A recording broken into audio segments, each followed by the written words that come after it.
পাকের ওয়াসন করে আপনাদের মনের পরিবর্তন ঘটিয়েছে ফলেই বসে আছে। রথে আমার কোনো ক্ষমতা নেই। এই শত শত হাজার হাজার মানুষকে আমি বসিয়ে রাখবো। আমার মধ্যে কোনো শক্তি নাই আপনাদেরকে বসিয়ে রাখতে পারি। খোদার কসম করে বলি, গায়েবের সংবাদদাতা নেই। ওই যে মুআজ্জিজা দেখে খাদিজার মনের পরিবর্তন ঘটালো কে? যে ঘটালো আল্লাহ।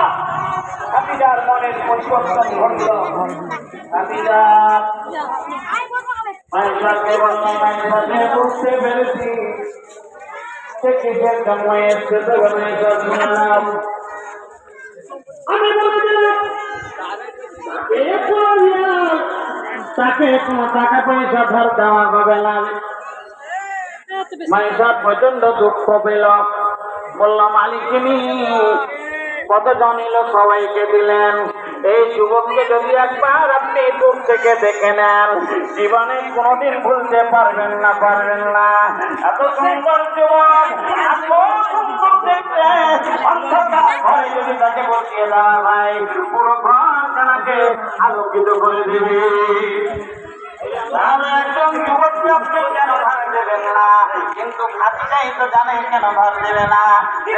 খাদিজা বলল, শোনো শোনো, যুবককে গিয়ে বলে দাও